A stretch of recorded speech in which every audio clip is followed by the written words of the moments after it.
ensine-nos e que possamos aprender a cada dia a meditar, interpretar a Tua Palavra, de forma que ela venha trazer luz para o nosso caminho e vida, ó Pai, para todos nós.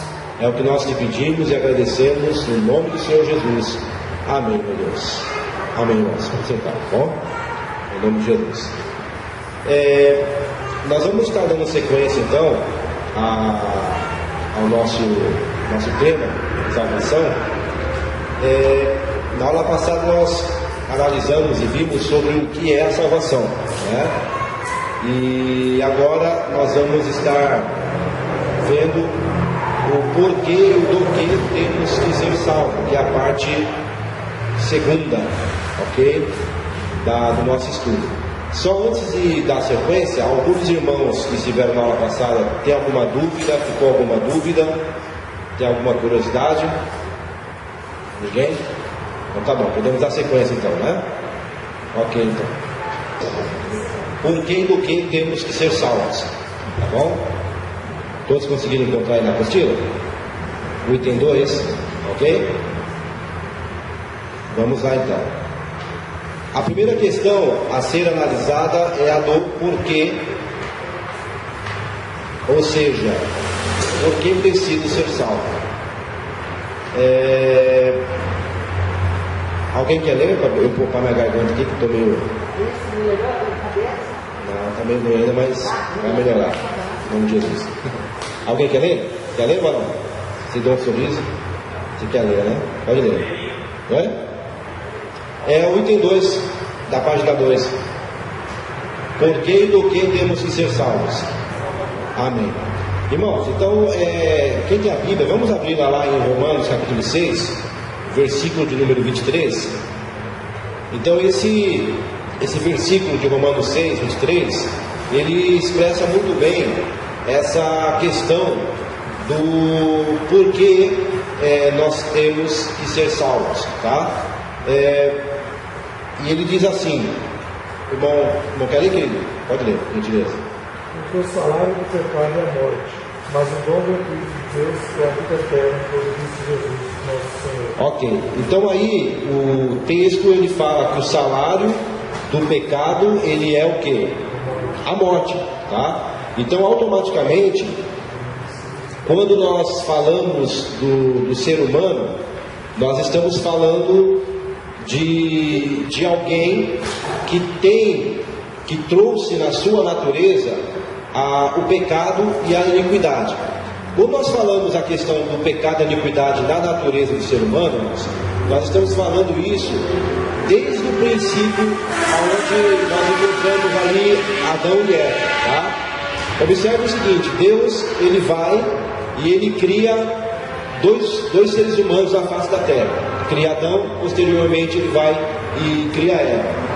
Quando Deus forma o homem, ali no Jardim do Éden, o homem ele tem características peculiares à natureza humana, tá? E o que seriam essas questões peculiares à natureza humana?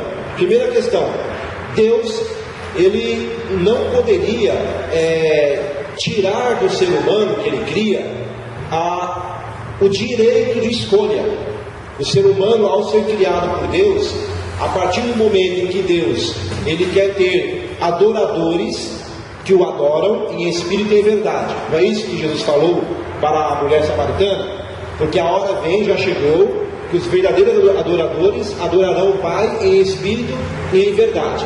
Então, ou seja, Deus, nos Salmos também ele fala que criou, o Deus que nos criou para o seu louvor, ou para que nós também dessemos louvor a Ele.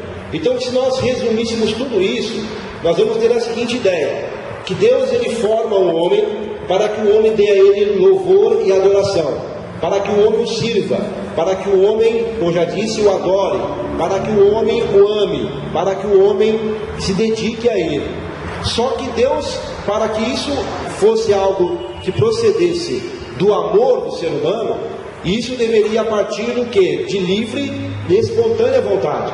O ser humano não poderia ser programado automaticamente para fazer isso e nem obrigado a fazer isso, no sentido de ser uma marionete, de ser como se fosse um robô que você faz uma programação para que ele execute determinadas funções.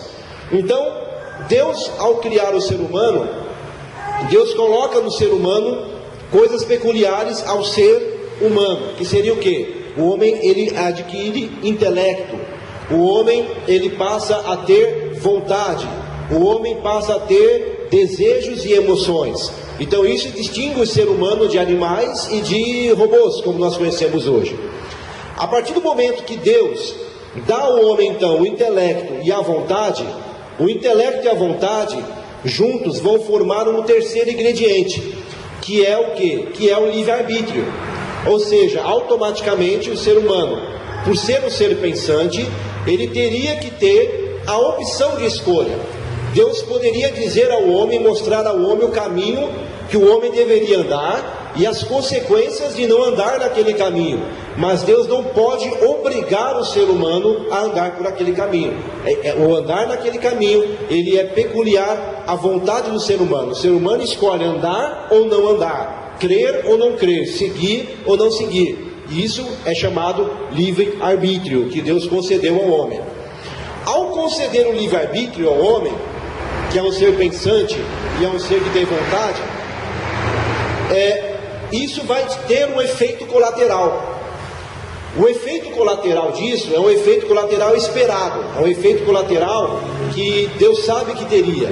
E qual que é o efeito colateral de você dar a uma pessoa o direito de escolha?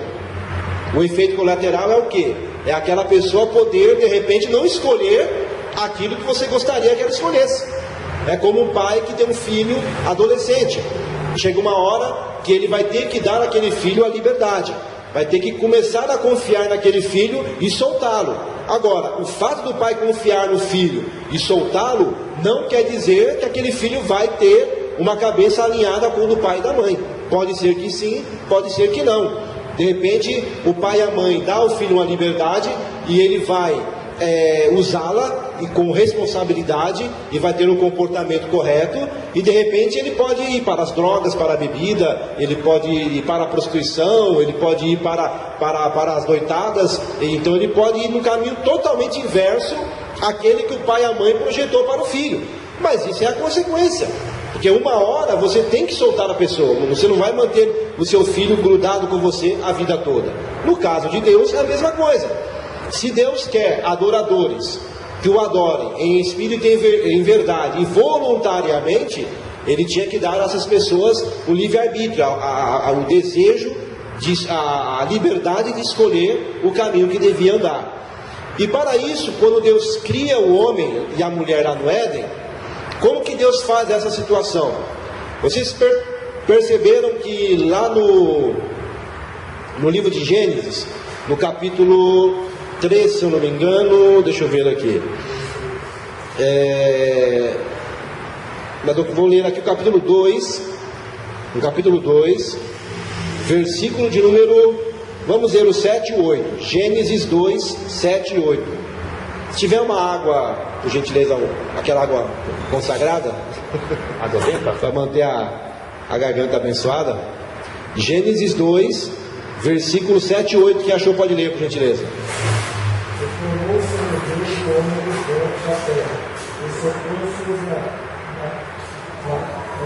Narinas.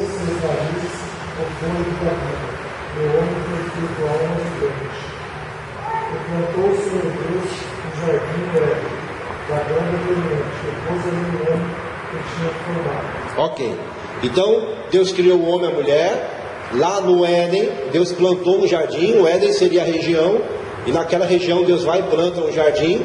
E naquele jardim que Deus plantou, o versículo 9 diz o quê? O Senhor Deus fez brotar da terra toda a água da terra disse. Então é água para tudo no meio do jardim. Ok. Pode ir, desculpa, pode continuar. Então observe bem, que Deus então no Éden plantou um jardim. E naquele jardim Deus fez que florescesse, que brotasse todo tipo de árvores frutíferas, ok? E fala o quê? Que no meio daquele jardim Deus fez que brotasse duas árvores, a árvore da ciência, a árvore da vida no meio do jardim, e a árvore do conhecimento do bem e do mal. Aqui o texto está dizendo o seguinte, que as duas árvores estavam juntas. No mesmo local que estava a árvore da vida, estava também a árvore da ciência do bem e do mal. Deus colocou as duas, uma ao lado da outra. As duas estavam no meio do jardim. Então pergunta-se, mas por quê? Se a árvore da vida trazia vida ao corpo do homem, a imortalidade, e a da ciência do bem e do mal poderia destruí-lo, arruinar a sua vida espiritual, por que Deus colocou as duas árvores, uma ao lado da outra? Deus não poderia ter plantado a árvore da ciência do bem da vida no meio do jardim, e a da ciência do bem e do mal colocado lá na ribanceira, ou lá no abismo, ou que ele gastasse 40 dias subindo lá no Monte Everest, lá no topo, para que fosse um local inacessível ao homem, para que o homem não comesse daquele fruto? Por que Deus não fez isso? Justamente por quê? Porque ao dar ao homem o livre-arbítrio, eu só tenho livre-arbítrio quando eu posso escolher. Então eu tenho que ter dois ingredientes para ter o livre-arbítrio. Eu tenho que ter o bem e eu tenho que ter o mal. Eu tenho que ter a santidade e o pecado, a fé e a incredulidade.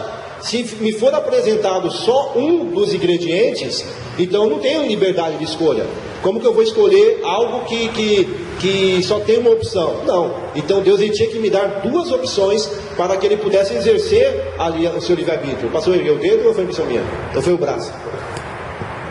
Esse fato de as duas árvores estarem acessíveis ao homem tem a ver também com a justiça de Deus, até com o adversário? O adversário existia, né? Então Deus estava dando a opção do homem ter acesso de modo fácil, tanto ao bem quanto ao mal. Seria uma coisa... Olha, eu vejo da seguinte forma. Eu vejo mais assim. O homem, se nós formos ler aqui o texto, diz o seguinte, que uma coisa que a gente às vezes não percebe é o seguinte: Adão e Eva, antes de comerem do fruto da ciência do bem e do mal, eles eram imortais, não eram? Era imortal. Quando nós falamos imortalidade, nós estamos falando o quê? De um corpo que não morre, tá? Um corpo que não morre. Então ele é imortal. Esse corpo de Adão e Eva que não morria, por que não morria? Essa é a questão. Por que o corpo de Adão e Eva não morria? Aí então, se nós lemos aqui o texto, ele vai dizer o quê? Que quando o ato do homem se alimentar da árvore da vida, é aquela árvore da vida que trazia vida para o corpo, que trazia imortalidade para o corpo de Adão e Eva. Adão e Eva não eram imortais porque eles não tinham pecado ainda.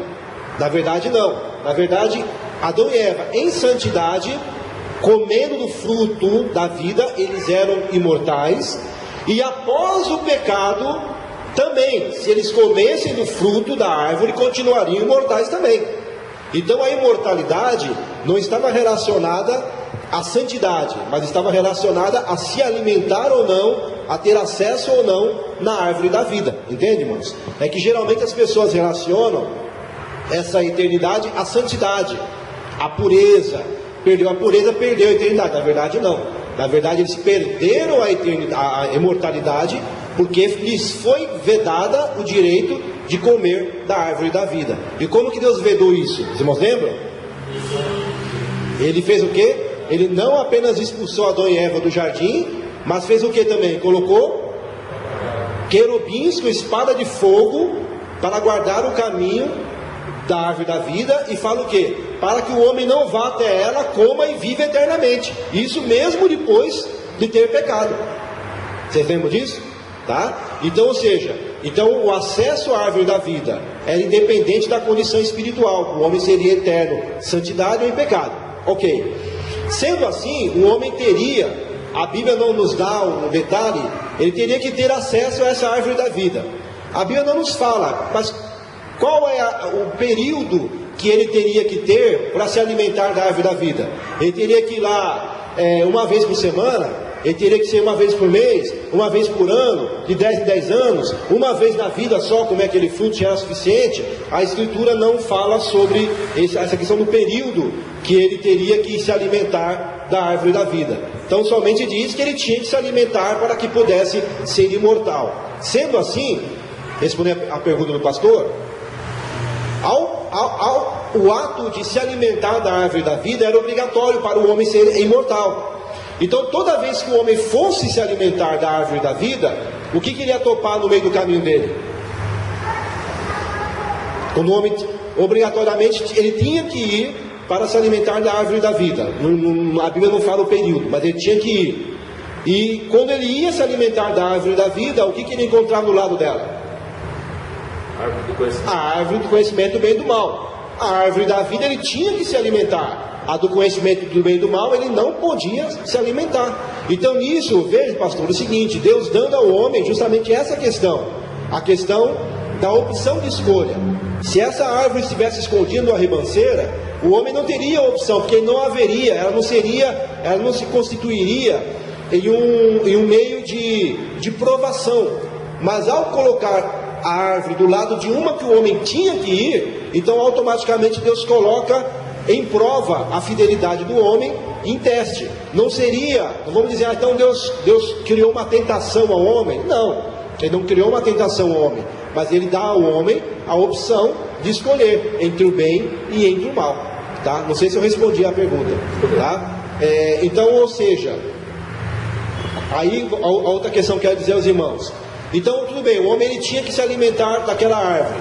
Uma outra questão é o seguinte, irmãos: o homem ele passou a pecar somente quando ele se alimentou da árvore, ou antes ou depois. O que os irmãos acham? Como que os irmãos veem isso? Que a Bíblia fala assim, Paulo fala em Romanos, que por um homem entrou o pecado no mundo, né? E pelo pecado a morte passou a todos os homens, por isso todos os homens pecaram.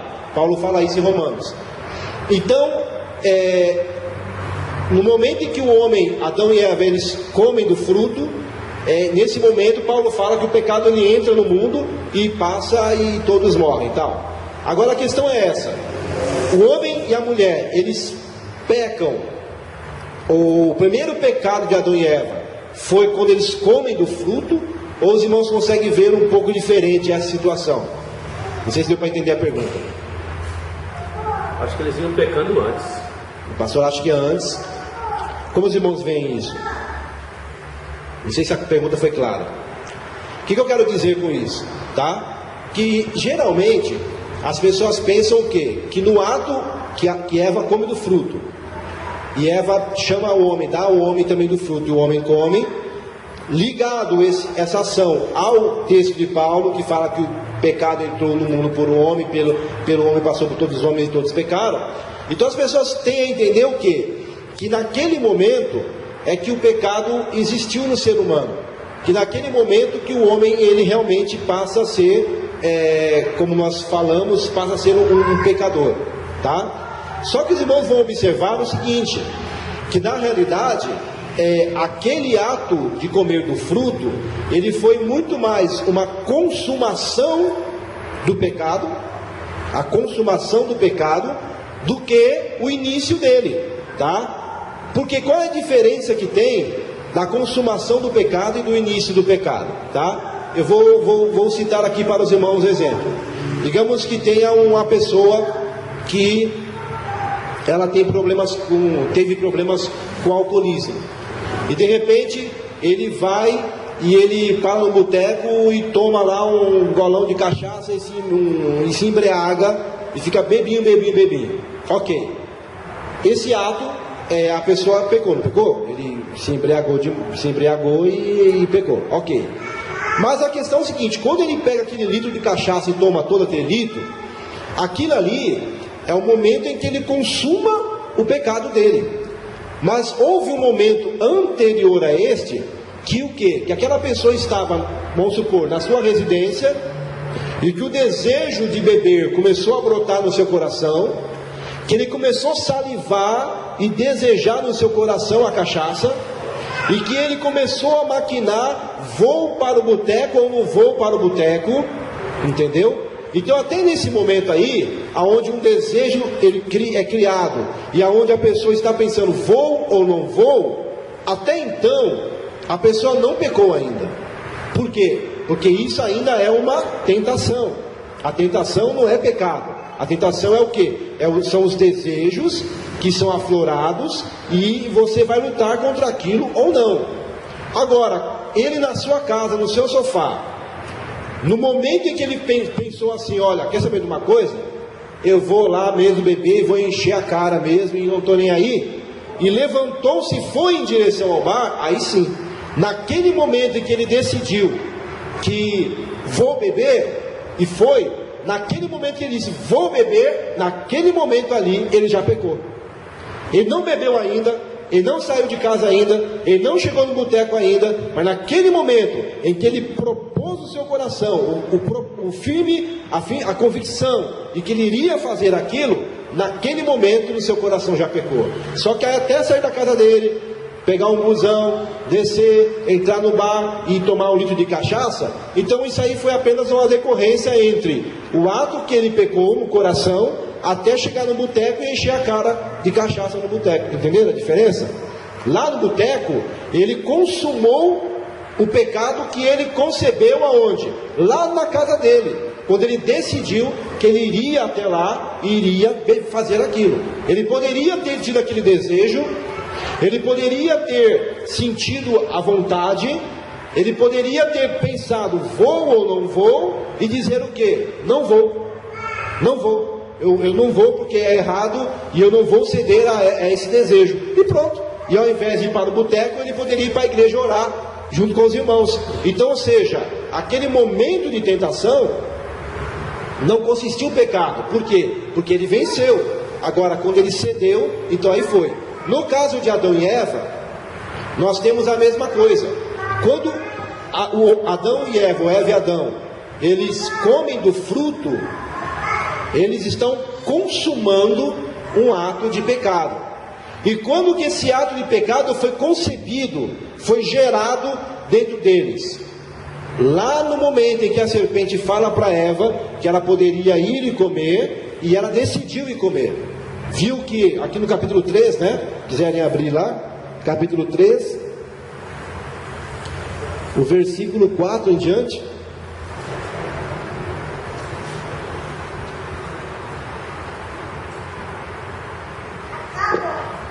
Capítulo 3, versículo 4 em diante.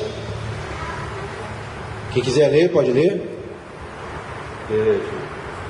Então a serpente disse à mulher: certamente não morrereis, porque Deus sabe que no dia em que dele comereis, servirão os vossos olhos, sereis como Deus, sabendo o bem e o mal.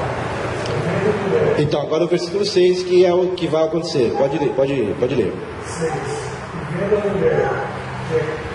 mulher que aquela árvore era boa para se comer e agradável aos olhos, e a árvore desejada para a carne. Não, pode vir.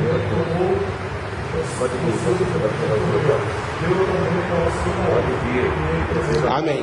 Entendeu? Então, quando ela viu que a árvore era boa, que a árvore era agradável, então naquele momento aquele sentimento começou a brotar no coração de Eva. E aí, quando ela decide que vai comer e vai contrariar a vontade de Deus, então naquele momento ali, Eva já pecou.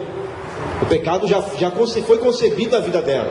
Aí até ela ir à árvore e pegar do seu fruto e comer, ela estava apenas consumando aquilo que ela já tinha gerado no seu coração. E deu a Adão, e Adão também comeu. O que nós aprendemos com isso, irmãos? Nós aprendemos o seguinte. Vamos ver o que nós não aprendemos. Primeiro, nós não aprendemos que o homem só passou a ser pecaminoso após o momento que ele comeu do fruto? Sim ou não? Sim? Sim. Então, ou seja, depois que o homem e a mulher comem do fruto, eles passam então a ser pecaminosos. Ok. Mas você está vendo aqui que antes de comer do fruto, já havia o pecado neles. Por que então? O que significa?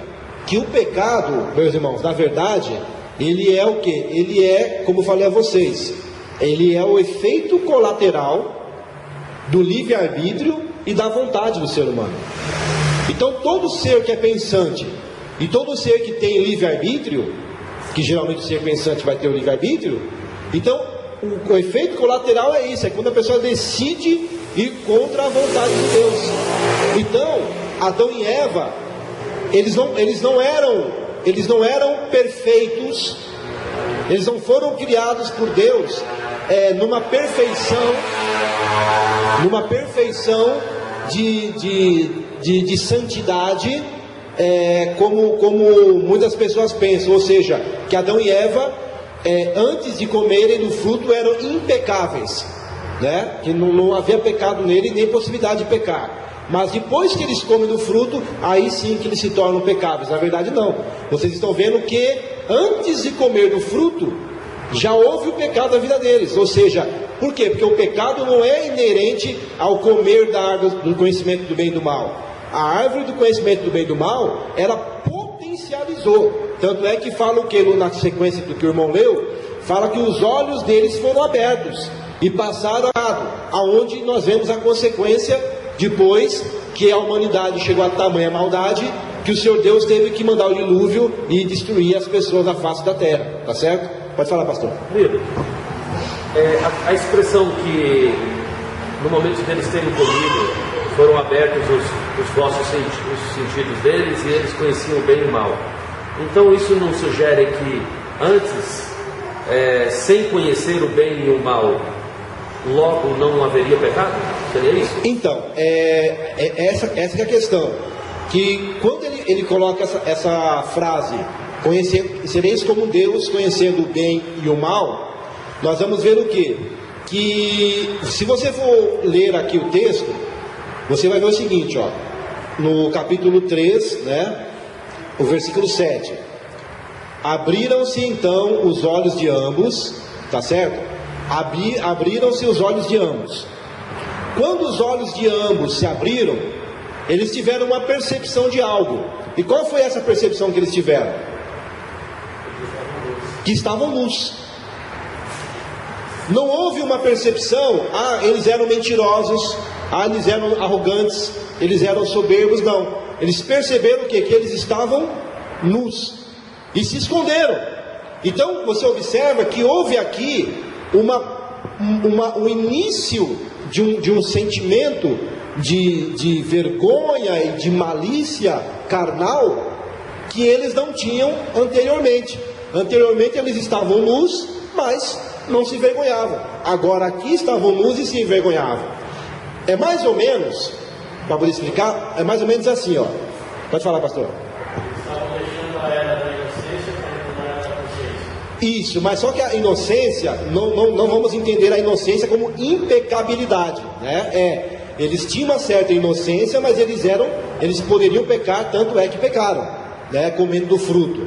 É mais ou menos assim, para que os irmãos possam entender. Imagina uma criancinha, a filha do irmão, da irmã, tá? A minha neta, por exemplo. Se nós pegarmos essas crianças e deixarmos elas nuas aqui, brincando, alguma delas vai se esconder? Alguma delas vai, estou nua, ai meu Deus, ai que vergonha. Vai acontecer isso com elas? Vai? Não vai. Vou brincar peladinho aqui, vai correr e tal, se bobear, um vai pegar o pipiu do outro e vai dar uma marteladinha ainda, ai que legal, minhoquinha, pum. Eu estou brincando que já fizeram, quando a gente era criança lá, fizeram isso com a gente, né? Dar uma marteladinha assim e tal, e eu fui a vítima, né? Moleque é terrível, né? Então, ou seja, mas não vai, tudo bem. Mas essas mesmas crianças, uma pode pegar o brinquedo da outra e a outra vai dar-lhe uma dentada porque pegou o brinquedo? Pode ou não pode? Pode. Uma pode pegar uma bolacha e a outra pedir, dá um pouquinho para mim, e ela, não, esse aqui é meu. Observe então, é a mesma coisa. Observe que não há um grau de maldade no sentido da malícia sexual, da impureza sexual, mas há uma maldade já nas ações, nos atos, que não tem a ver com a questão sexual ainda. Um dia eles vão crescer e vão ter. Então a questão aqui de Adão e Eva é mais ou menos isso.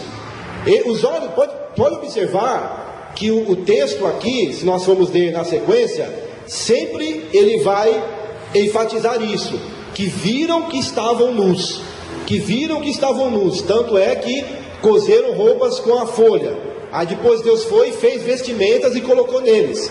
Então, é como se fosse uma maturação do pecado para essas questões numa área que eles ainda não tinham.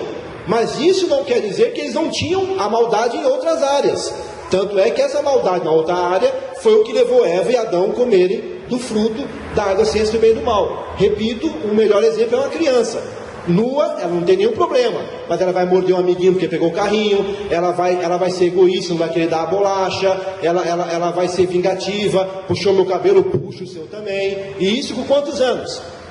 1 aninho e meio, 2 aninhos, tá certo? Então existe um instinto de maldade, mas só que não existe uma maturação do pecado como de um adulto. Mas isso vai evoluir e vai chegar lá. Não sei se respondi. Tá ok? Então, por que, irmãos, eu estou dizendo isso a vocês? Porque a concepção que as pessoas têm é essa, que Deus ele cria Adão e Eva perfeitos, sem a mínima possibilidade de pecado. E se Deus criou Adão e Eva perfeitos, sem a mínima possibilidade de pecado, como que eles pecaram então? Entendeu? Ué, então como que pecaram se não tinha neles a possibilidade de pecar? Né? Então é contraditória a informação, mas na verdade é isso. Eles tiveram sim uma potencialização do pecado, eles tiveram um conhecimento. Quando eles comem do fruto, os seus olhos se abrem, eles começam a ter uma percepção evoluída do pecado, que eles não tinham até então, mas eles tinham. Tanto tinha que Eva, de livre e espontânea vontade, desobedeceu à vontade de Deus, ouviu o que a serpente falou, foi lá e comeu do fruto. Isso não é uma desobediência? Isso não é uma rebeldia? Não é isso? E ela foi rebelde, ela foi desobediente, mas ela não tinha percepção que estava nua. Mas depois ela veio a ter, tá? Então eu creio que isso explica o quê?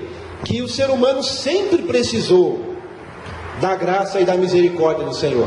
Ele sempre foi carente e necessitado de Deus prover a ele um meio para que ele pudesse ser salvo. Daí aqui a questão, por que nós temos que ser salvos? Nós temos que ser salvos por quê? Porque a natureza do coração do homem, ela é má, desde a sua meninice. Não é isso que diz aqui em Gênesis 8, se eu não me engano? O próprio Deus fala, né? É Gênesis 8? Ah não, Gênesis 6, versículo 5. Alguém pode ler?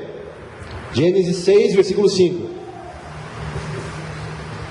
Deviu o Senhor Deus ter maldade do homem ser multiplicado sobre a terra, porque toda a imaginação dos pensamentos do seu coração transformar continuamente.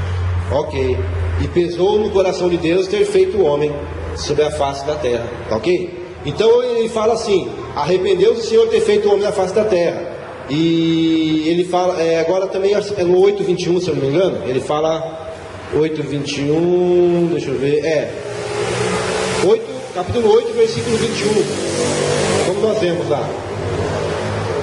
Sentiu o Senhor o cheiro suave e disse em seu coração: não tornarei mais a amaldiçoar a terra por causa do homem, porque a imaginação do coração do homem é má desde a sua meninice. Okay. Nem tornarei mais a ferir todo vivente, como acaba de fazer. Entenderam?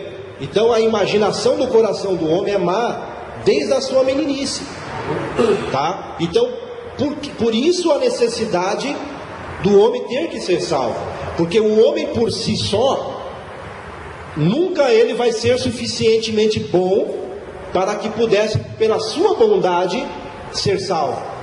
Todos nós que estamos aqui, irmãos, por melhor que nós possamos ser, por mais corretos que nós sejamos, em todos nós existe também um pouco do mal.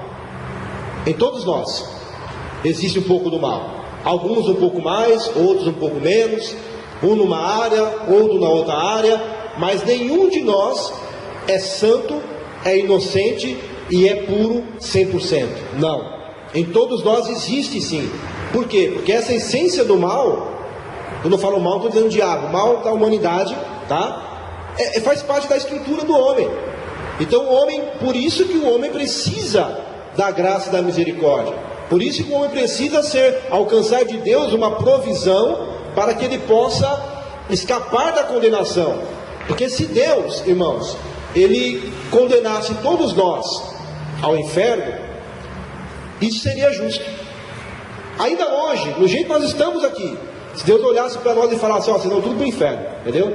Deus ainda estaria sendo justo. Por quê? Porque se nós formos olhar os nossos atos, e nós somos já santificados e estamos diante de Deus, mas existe maldade em nós também, tá certo? Então a maldade que existe em nós, ela precisa da provisão de Deus.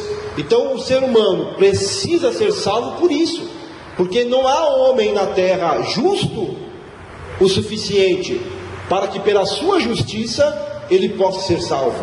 Não há homem na terra santo o suficiente para que pela sua santidade ele possa ser salvo, porque em toda pessoa vai haver resquícios de maldade, em toda pessoa vai haver resquícios de uma natureza que tenta nos dominar e tenta nos destruir. Exemplo disso, quantas pessoas os irmãos conhecem, e talvez você mesmo possa ter passado já por isso, que um dia estiveram no Evangelho e hoje não estão mais.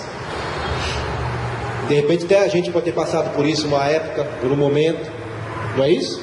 Então, pessoas que já estiveram mergulhadas nas coisas de Deus e que hoje não estão mais. Hoje não estão mais servindo ao Senhor. Não quer dizer que não possam voltar a servi-lo, mas não estão mais. Por quê? Mas como que pode? Às vezes nós falamos, aquele irmão, aquela irmã, era tão abençoada, era tão cheio do Espírito, mas como que ficou desse jeito? É a natureza humana, que tem que ser dominada pela natureza divina, senão não tem jeito. Eu dei aula há um tempo numa igreja de um pastor, e ele era um pastor de um ministério evangelístico, e era uma bênção.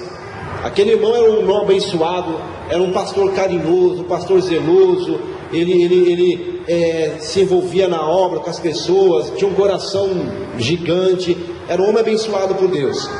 Só que antes de ser cristão, ele era ladrão de banco, e ele tinha roubado alguns bancos, e foi preso, e nesse meio termo que ele foi preso, ele conseguiu fugir da cadeia. E na fuga da cadeia ele encontrou Jesus, e acabou se convertendo. Se converteu, tinha lá a esposa, tinha 2 ou 3 filhos, e como ele já tinha esposa, tinha filhos e tal, ele entendeu que não havia necessidade de ele se entregar à polícia, mas que Deus iria fazer uma obra e apagar lá o arquivo dele e libertá-lo daquela situação. E nisso ele começou a congregar na igreja e foi crescendo ministerialmente até se tornar pastor depois de 5 anos, e depois iniciou esse trabalho.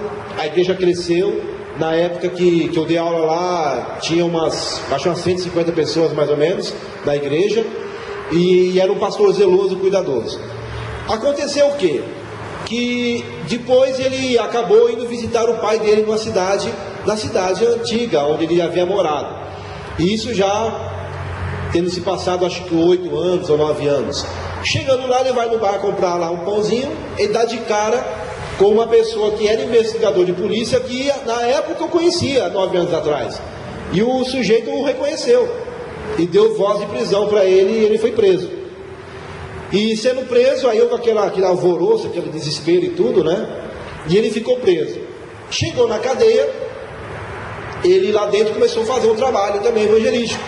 E começou a evangelizar e ganhou várias pessoas, ganhou acho umas 30 pessoas na cadeia lá, e faziam cultos e tudo mais e tal. E ele ficou preso 4 ou 5 anos, tá? Aí foi solto. Eu perdi um pouco o contato, eu não sei o que aconteceu nesse período que ele foi preso até ele ser solto. Mas resumindo aqui a história, quando ele foi solto, eu soube da morte dele, que ele já havia sido assassinado.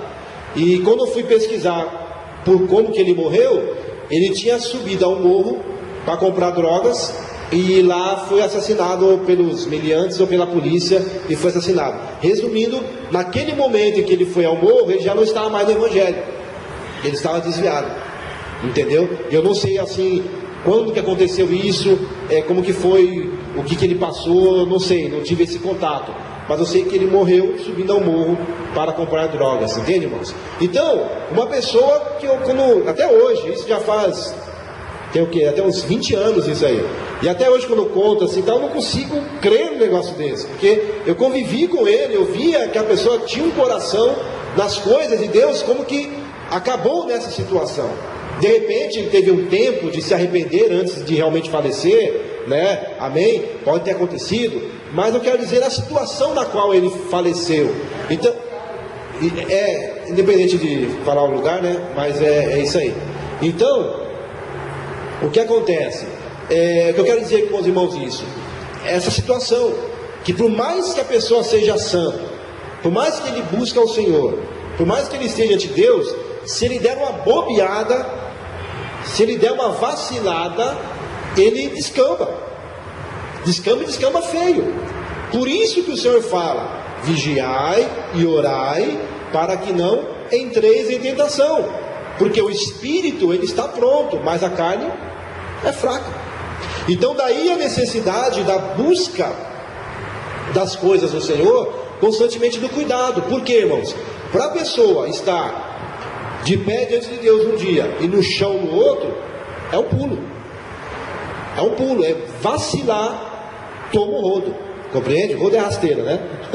E por quê? Porque o inimigo, diz a Escritura, que ele está o quê? Como um leão, rugindo, Pedro fala isso, buscando a quem ele possa tragar. Então ele está ali esperando a primeira brecha que tiver e derruba. Entende? E isso não tem super crente. Não existe super crente. Quando eu era mais novo na fé, eu achava que existia super crente.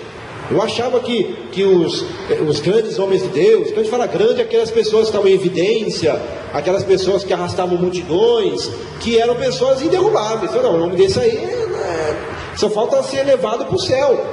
E depois de um tempo você via que não era aquilo, que às vezes aquele homem ali, ele estava mais debilitado do que aquelas pessoas a quais ele estava socorrendo. E aí, com o passar do tempo, nós vamos amadurecendo e vamos percebendo isso, que todos nós somos frágeis e precisamos e necessitamos dessa graça de Deus sobre nossa vida. Então, por que eu tenho que ser salvo? Eu tenho que ser salvo por isso, porque a minha natureza é má. A minha natureza, ela é humana, ela é perversa. A natureza humana, ela tem prazer naquilo que é contrário à vontade de Deus. E eu preciso ter de Deus os ingredientes para que eu possa vencer isso. Paulo fala isso, né? Romanos capítulo 7. Vamos abrir lá? Romanos 7.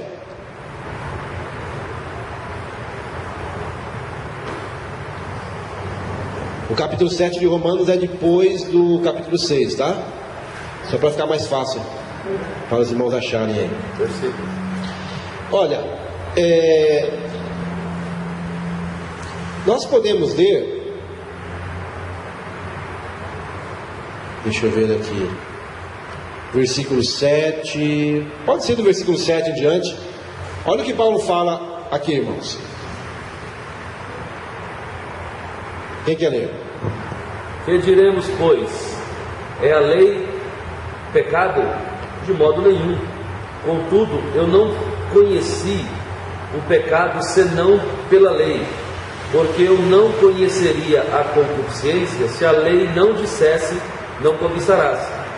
Mas o pecado, tomando ocasião pelo mandamento, operou em mim toda espécie de concupiscência, porquanto onde não há lei está morto o pecado. E outrora eu vivia sem a lei, mas assim que veio o mandamento, reviveu o pecado e eu morri. E o mandamento que era para a vida, esse achei que me era para a morte, porque o pecado, tomando ocasião pelo mandamento, me enganou e por ele me matou. Até aí está ótimo. Agora pula para o 15. Pois aliás, o 14, desculpa. Bem sabemos que a lei é espiritual, mas eu sou carnal, vendido sob o pecado. Então observe bem. Então ele fala o quê? Que a lei, ela é espiritual, tá? Então vamos pegar aqui a lei como os mandamentos de Deus, tá? Então nós temos no Antigo Testamento alguns e no Novo nós temos o Evangelho e outras informações. Então ele fala que a lei é espiritual, ela trata com questões espirituais, mas eu, ser humano, sou o quê? Eu sou carnal. Ele fala o quê? Vendido à escravidão do pecado. A figura que Paulo faz aqui é o quê? É como se o pecado ele fosse um feitor. O pecado é alguém que é aquele camarada que está com um chicote na mão, tá certo? E eu sou aquela pessoa que posso ser escravo dele, onde ele vai me chicotear, onde ele vai judiar de mim, tá certo? Então eu estou como que ele é o meu Senhor, tá? Isso no sentido do homem carnal, tá certo? E aí ele continua. 15, né? Pois o que faço, não o entendo, porque o que quero, isso não pratico, mas o que aborreço, isso faço. Então aqui ele especifica o que é ser vendido sob a escravidão do pecado. Então ele explica que é o que? O bem que eu quero fazer, esse eu não faço. O mal que eu não quero, esse faço. Quer dizer, então é como se eu estivesse sendo escravizado por algo, porque o meu querer não está sendo realizado. Continua. Porque eu sei que em mim, isto é, na minha carne, não habita bem algum. Com efeito, o querer o bem está em mim, mas o efetuá-lo não está. Então eu quero fazer, o querer o bem está em mim. O desejo de fazer o bem está em mim, mas não está em mim o efetuá-lo. Então isso é a condição de um escravo. Eu tenho vontade de fazer algo, de ser livre, mas eu não consigo, não tenho meios para poder ser. Mas o que faço o bem que quero, pois não faço o bem que quero, mas o mal que não quero nesse pratico. Ora, se eu faço o que não quero, já o não faço eu, mas o pecado que habita em mim. Acho então esta lei em mim que, mesmo querendo eu fazer o bem, o mal está comigo. Porque segundo o homem interior, tenho prazer na lei de Deus, mas vejo nos meus membros outra lei guerreando contra a lei do meu entendimento e me levando cativo à lei do pecado que está nos meus membros. Quando ele fala membros, ele enfatiza membros. Membros, ele quer dizer o que? A carne, né? Então na minha carne, tá? É como se fosse um sinônimo disso. Sim, continua. Miserável homem que eu sou, quem me livrará do corpo dessa morte? Ok? Então observe, ele fala corpo, o corpo desta morte, ou o corpo que me traz morte. Então Paulo está especificando justamente isso, que essa lei, essa guerra, essa peleja, todos vão passar, todos vão ter em sua existência, em sua vida. Porém, ela pode ser mais intensa ou menos intensa, dependendo do que. Aí ele fala aqui no 25, a graça do Senhor Jesus Cristo, mas graças a Deus por Jesus Cristo nosso Senhor, de maneira que de mim mesmo com a mente sou escravo da lei de Deus, mas segundo a carne da lei do pecado. Mas aí no capítulo 8, versículo 1 e 2, como ele diz? Pode ler. Portanto, agora, nenhuma condenação há para os que estão em Cristo Jesus, que não andam segundo a carne, mas segundo o Espírito, porque a lei do Espírito da vida, em Cristo Jesus, te livrou da lei do pecado e da morte. Então, ou seja, você observa que tanto um homem que está no mundo, como o cristão que está na igreja, todos eles têm a limitação da carne. Todos eles têm desejos que militam, têm vontades que lutam na sua vida. A diferença vai ser qual? Que aquele que não tem a Cristo, ele pode até desejar fazer o bem, mas não tem o poder de fazê-lo. Agora, aquele que está no Evangelho, Jesus lhe concede o Espírito Santo, dando a essa pessoa o quê? A possibilidade de vencer essa escravidão do pecado. Então, ou seja, ainda que eu encontre nos meus membros essa lei que luta contra a lei da minha mente para servir a Deus, eu tenho o Espírito de Deus que vai me dar condições de lutar contra a lei do pecado e da morte, trazendo então a mim a vida. Entende, irmãos? Então aí é a questão de por que eu tenho que ser salvo. Por isso, porque eu preciso o plano de salvação de Deus, incluindo a purificação dos pecados, incluindo o derramar do Espírito. É todo um projeto de Deus, para que eu possa, mesmo tendo um corpo que tem natureza pecaminosa, mesmo vivendo em um mundo sujo e imundo, eu possa ter em mim o Espírito de Deus, que me dá a condição de enfrentar esse mundo e vencê-lo, pelo poder do Evangelho, pelo poder do Espírito, pelo poder da graça e da vontade de Deus sobre a minha vida. Amém? Tem alguma dúvida? Pastor? Não? Amém? Então nós vamos parar por aqui e se os irmãos depois tiverem alguma dúvida, a gente responde. Aí na aula que vem nós começaremos na parte B, que é a questão do que nós temos que ser salvos, ok? Então hoje, como o nosso tempo foi meio curto, então não abordei o tema inteiro, eu dividi em dois.